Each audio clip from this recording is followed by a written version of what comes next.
Like, it's like an extended desktop, so it looked like he drug the cursor up to the projector. There, oh, you were there. You should either go left or right. There There you go. And Now when you click, it should advance you. Forward. Okay.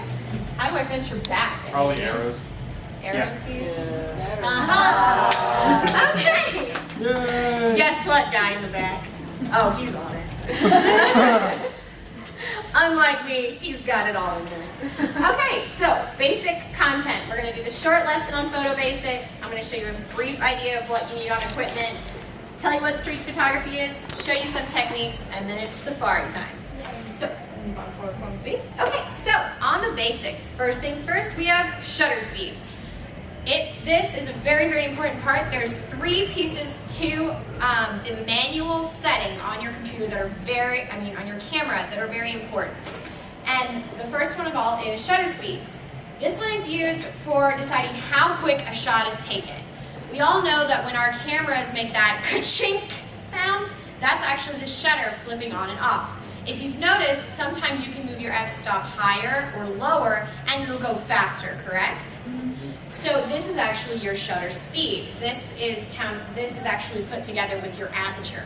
Now this also affects the amount of light captured for each image. It's not how much light is being put in, it's just how much the light is being taken. So this is really useful, especially if you're trying to do either an object that's moving really fast and you want to put it in stop, so it looks like it stopped the motion, or if you want the object to actually look blurred where the single object is still. And that's simply just adjusting shutter speed along with your aperture. The location of your shutter speed is usually going to be on the top section of your camera. If you're using a DSLR, it's going to be actually the front part. Gosh, you guys can't see. Wow. It's actually going to be this front part right here. It's going to be almost a turnstile. On point and shoot cameras, you rarely will actually be able to manipulate this. If you are, it's going to be under your menu settings. Now, this is actually a picture taken with a fast shutter speed. This allows me to completely slow down certain images that are moving. Now, we wanted the flag to look like it was billowing in the breeze, but we didn't want it to blur. So by speeding it up, we actually freeze the flag in time. Now, if the object's not moving too fast, you normally don't have to do much manipulation, but in this case, it was important. Now, your aperture is actually what is allowing light into the camera. Same in the way of how your eyeball works. You can always think of a camera just like your eyeball. When your lens, basically your pupils will dilate, that's actually allowing more light in. And when it's very, very tiny, it's actually taking in less light. So when we're in low light, our eyes open really wide, so all the light that is filtering, we can take in as much as possible. So the larger your aperture is open, like the more it is open, the better it's going to be for dark lighting settings. Especially at places like cons, you usually want to have a higher setting because it's more fluorescent light, and fluorescent light really makes more of an ambient style. Where if you have a lower lens, so like if you actually are making your aperture smaller, that's better for really bright situations like being outdoors on a bright sunny day, which I would not recommend shooting between the hours of noon and 2. Anytime after that, before dark, and anytime before is your best natural lighting for outdoor settings. Now this is actually manipulating the our aperture to over-exaggerate the colors. You can also do this if you have a film camera, a 35mm. There is cross-process film. It's over-exaggerations of the color sienna, blue, and then you also have your yellows. So red, blue, and yellow, the 3 primary colors, are over-exaggerated and over-saturated. So you get a lot of this exaggeration. And then by opening the aperture even more, we're getting these halo lights like you get on her arms and her hair. Okay. So this is a very, very basic chart to show you how it can kind of work out for you. So if you're wanting to do a 1-second shutter speed, these are all the different lighting charts you can kind of do. You can find charts like these online, especially to kind of help you out about, okay, I know that my aperture needs to be about this wide, but I have no idea what my shutter speeds be. Honestly, we probably don't need these anymore because most of your cameras will actually have a balance sheet for you inside the settings. So it will actually tell you exactly where you're supposed to go. Now the ISO, this is one that a lot of people don't know about. Your ISO is actually deciding on what type of lighting setting you're under. So like being around here, we have fluorescent lighting. Well, if you go into the menu on any camera, point and shoot, DSLR, any of these, you can change your ISO for fluorescent lighting. Now fluorescents usually have over-exaggerations of yellow tones and green tones. So when you switch it to that, the camera actually overcompensates for it by adding red and blue. So that way the tones end up being more natural. You can change this for outdoor lighting, iridescent lighting, any type of lighting style. So it's very important to go ahead and do that. You can also manually put it on to where the camera will choose for the appropriate situation. Now these are two descriptions of how you can do ISO correctly or incorrectly. Now, as you can see on the picture on our left, it is actually, on the right, it is actually very bright. You can see all the details. She's very dimensional. You can see her face very well, and that is also because the ISO was set to an appropriate setting for that lighting style. Where on this one, it's on a normal lighting style, which is usually used for outdoor shots because cameras are set for vacation settings, which is because most people use their camera on a vacation. So a lot of the pictures are outdoors. So it was on an outdoor setting, which means it's going to be a lot of brighter light. So it's not trying to take in a lot of light, which is why you have the figures are darkened, you can't see any details, and it's not a very appropriate shot. Okay. Now, for the basics on your settings. Every camera has multiple settings on it.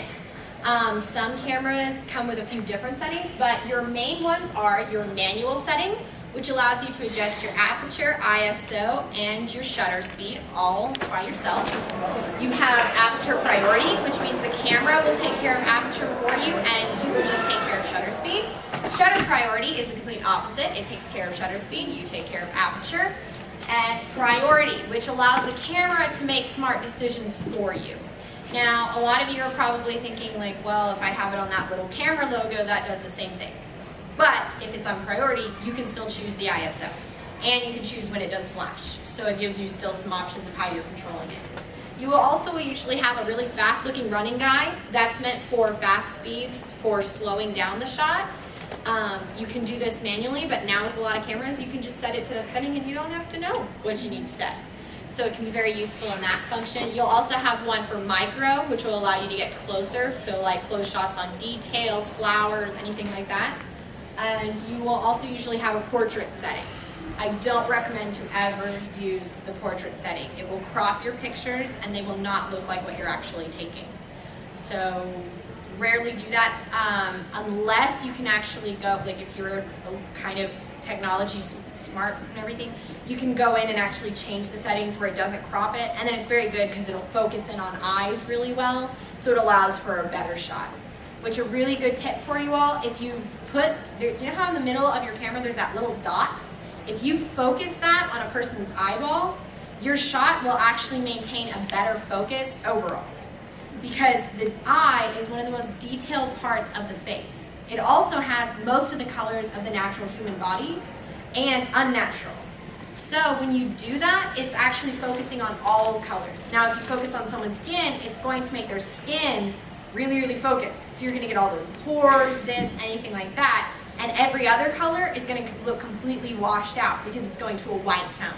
So focus on the eye. Also, if they have a severe detail anywhere that you'd really like to get, you can focus on that, and that'll also really make the picture pop because the camera will be focusing to get those tiny details. Okay, so like I said, settings can vary. This one, once again, is actually done with the fast shot, so that way you can actually freeze the person in time. Especially if you're just wanting to do something really fast, so you know a cosplay character is just going to kind of walk on by, but you still want to get it, like you're too nervous to ask. This is a really easy way to do it. Also, the lighting on this, let me make a clarification. She is actually more turned towards the window than she is against the window, which allows that lighting to come on her front, and it also highlights her back. That way she's not one-dimensional. But her jacket, as you can see, is more lined with the window, and that is why it is so one-dimensional compared to her 3 dimensions. And that's just about how you circulate your lighting. So, equipment. I would recommend getting a cleaning kit if you have anything above a point and shoot. Even if you just have a camera like this Nikon Coolpix, I'd recommend it. It cleans your screen and your lens, because if your lens gets any kind of dirt, hair, anything like that, it can scratch it up and you'll have those marks in all of your photos. So you want to take really good care of that. It'll come with all of the stuff that you need, and it's usually about $9. You can get it at any camera store and Best Buy. Also, make sure that you have a proper bag for it. A lot of them do come with a bag of how to carry, but sometimes you want to move up. Like if you get a DSLR, you might want a bag more like this that actually has the compartments for lots of different things, as well as separating your lens from your camera, which is a much better way to take care of your lens and camera if you separate them each time you pack them. It actually does less damage because of how unbalanced it is, because the glass in your lens is heavier than the body of your camera. So it's actually causing a lot of pull down, and that'll, in the end, will end up where the lens mounts will actually get a lot of braiding right there and damage. Oh, sorry.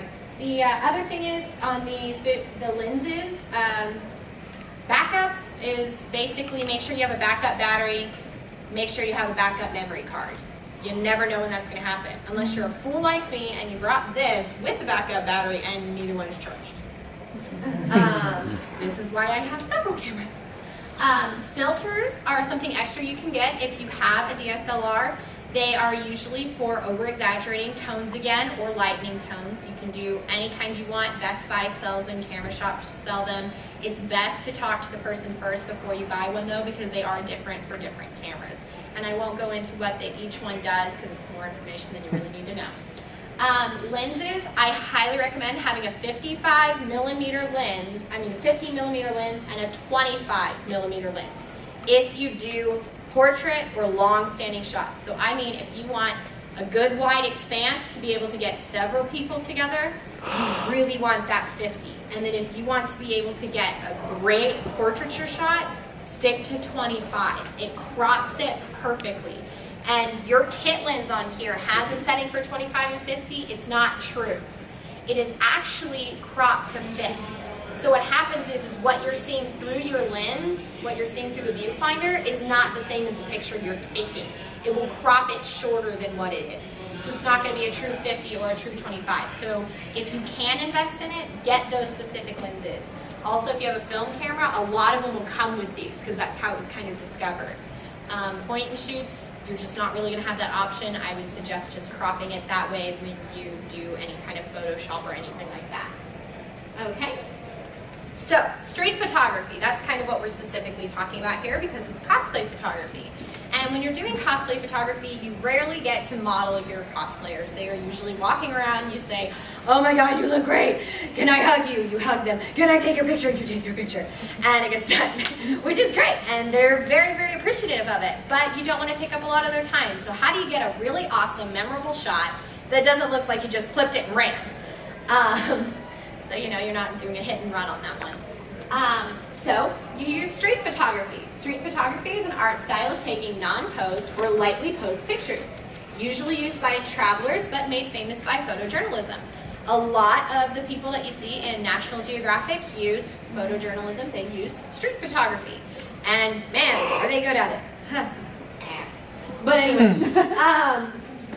with the pack light, it's basically saying that don't have too many things that are burdening you down. You want to be able to fully hold your camera, and you want to hold it right. You have your hand here on your battery pack, very solid. Both fingers are adjusted, so you have a finger right on the trigger and a finger on your rotator for your settings. For me, I like to put it on aperture priority, and that way this one is just mixing up my shutter speed, so that way I'm not fussing with two different ones, but it's very simple. Other part is this hand goes under your lens solidly. Your elbows have to stay really strong because even though your camera is going to have basically a shake reduction on it, this will make sure you never have a blurry shot again. this is how you hold it. This way, when you're turning your lens, it's that simple. When you're changing the focus, it's that simple, and you can just point and shoot. Also, don't chimp. And what I mean by that is when you do this, and you go, huh, and this, and it's called chimping because you literally start to sound like a chimp. And I got the picture, because you look like a chimp, just, oh, I'm fascinated. Take a couple of shots real fast. You can set your camera to do that where it'll take 5 really fast, and then that way you'll never miss the perfect shot. And that way you're not taking time looking back and forth. But hold your camera appropriately. If you're using a point and shoot, I recommend holding it like this, like you always see, but make sure to set your fingers like this. It basically makes a miniature tripod out of your own body. And make sure that your legs are firmly planted apart. Don't stand like this because you're literally wobbling like a tower. I want you to stand at rest like you would you were a military person, form it here, and take your shot.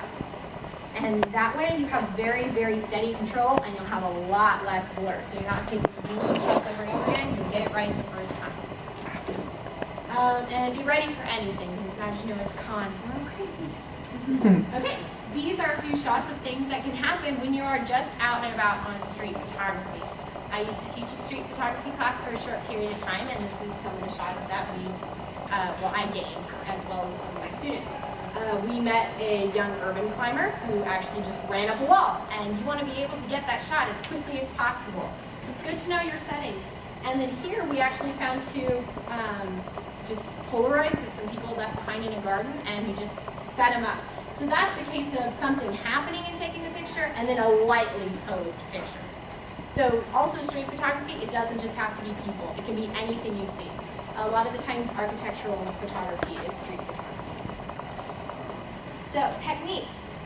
Make sure you understand your environment. If you can make it fit, if you make sure you look for distractions. Color, color, color. It's very important. Use your surroundings, and then more than one model in focus. So I'm going to go through those real fast. So this is how you use your surroundings. A lot of the times at cons, you don't really get the perfect surrounding, but if you get creative, you can really do it. Right here we have this young lady that was in ivy that I had actually met on a small run, and we threw her in some clover, took the picture, and we were done. With the robin, that one was slightly more staged because we were out and about, but we kind of stuck him in an urban setting to the picture. Well, it's actually a young lady, sorry. Posing the flag behind America and then putting the light through it is a very excellent way. And then using the flash gives the dimension up underneath it so it's not blocking out your lighting. And with the young holo, we actually stuck them out in the forest, using once again the environment to portray our character that we're taking the photo of. Okay, now the next thing we want to talk about, look for distractions. And my biggest thing is don't put things in front of your models. It completely cuts out your photo. On this one, you can see why it's so bad. What are you looking at? Her, or are you looking at that rose bush in front of her that's this blurred blob?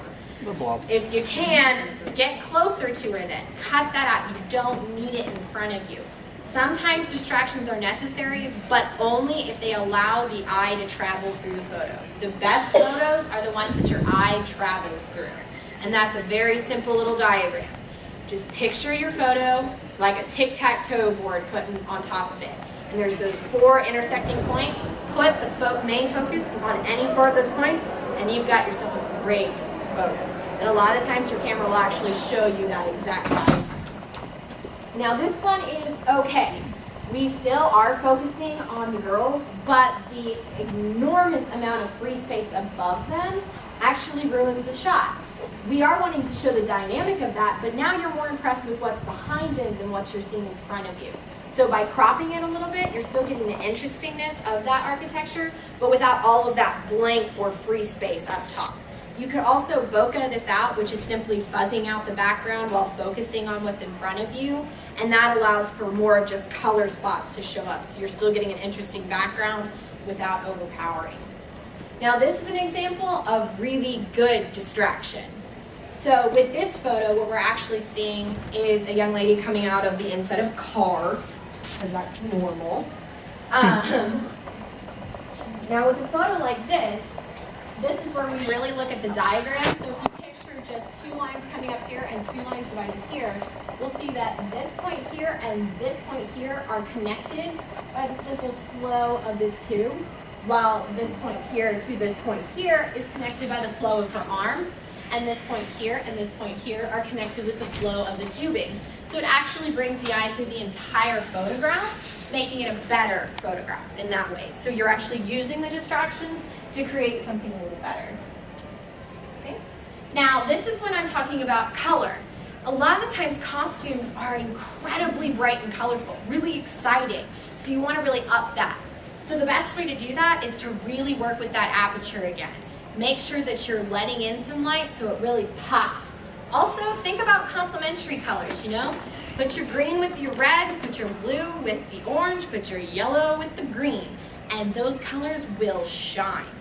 Make sure that you're kind of really doing that. As you can see, Holo's hair is really orange and the apples are really red, so putting it up against her green pops those. But since orange is also on the opposite end of the color wheel from the purple, it's a chaos color, which means it actually overtakes the whole thing, so the details of her shirt come out more. The purple and the blue pop because we put it in a brighter lighting, and then putting it on white allows it to stand out more. White's always a great way to show it off. And then with the young lady, that with the Indian face paint on her, that one is actually more of a technique of, once again, using cross-process photographs to pop the actual face makeup. Now, this is where I'm going to talk about setting. Setting really, really helps. So, with the dark link, the background is actually good, but the lighting is bad. As you can see, you're not seeing much of his face, but the lighting on his outfit's really good, so at least you're getting some of those details. But the background is really simple. It's a lacquered wood. It's very natural, which is very much like Link himself, as well as dark colored wood, so it really fits with the theme. Then with the young lady here, there was actually a mirror there, and so by taking her photograph with that, you're getting two different sides of her costume. You're getting the front and the side. And then the black in the background is actually just photoshopped black, just burning out the extra. But that's a really good way of how you can use setting just whenever you need to. This is also a really good setting of just having someone get into an interesting pose at another con. Once again, this is just the hotel lobby, and then simply having the person crawl and then blacking out certain parts by burning it again on Photoshop. Now, if you have nothing, you've got something. I know a lot of times people say, well, con settings are just not good for photographs. Then you're just not seeing it. Now, with this young lady, someone actually just got above them, hopped on a chair, got above the young lady, and took the photograph. This way, the people around her end up just making interesting background colors, but don't overshadow. You're focusing on the subject itself. And with our lovely young lady on the left, Samus? yes, thank you. The name was escaping me. Metroid Prime? Yeah. Yep. The other one's Riku from Final Fantasy X too. Right, thank you. So she is actually just taken a picture from below, so just getting light nice and low underneath the person, and the white out of the sky actually makes a perfect blank white background. No problem. Sky always makes a good background. It's super easy to blur if you're into photoshopping it, but it also can just be interesting as is. For group photos, I would highly recommend that the one you see on the right is very inappropriate. Do not do a side angle. You're getting focused on one but not the other. It's just technically unsound because you're not getting the details you want. Also, since it's at a lower angle, it's not very flattering to them. As you can see, their faces look a little round, as well as their eyes seem more dark, and that's because the angle is too low. If you're too low on something, you're going to explode someone's face, and they're just going to look pudgy. So you got to be careful if you don't want to make your subject look fat, and they will be very angry with you. Now, the picture on the right is actually quite perfect. This is an easy way to get each person in the shot at each time, but you can focus and highlight one just by simply rotating the subject, bokehing out the other two by over-focusing on the other one, and then getting more detail. So that's probably the best way to do it. This one's a perfect street shot of a couple of guys, some buddies of mine. As you can tell, they're very funny. So this is just a perfect way to actually angle it down so you're getting personality out of all of them. If you are a photographer and you're wanting to get good shots, don't put your camera down. If you're just sitting there staring at people, trust me, you're gonna get some really good shots. And things like this can really happen. This is a good idea of natural lighting. If you are at noon, get next to a building that'll have a small projection of shadow. So you'll get the bright sunlight that's still reflecting off the building, but then you'll have the shadow to make sure that they're not completely blotched out, because usually high noon sunlight is gonna make people look really, really yellow. And that's not very flattering on a lot of people. So that's probably the best thing. These are just basically special thanks and things like that, so, you know, the legal stuff. So, okay, now, if you'll hit the lights for me again, please, Lydia. We are actually going to do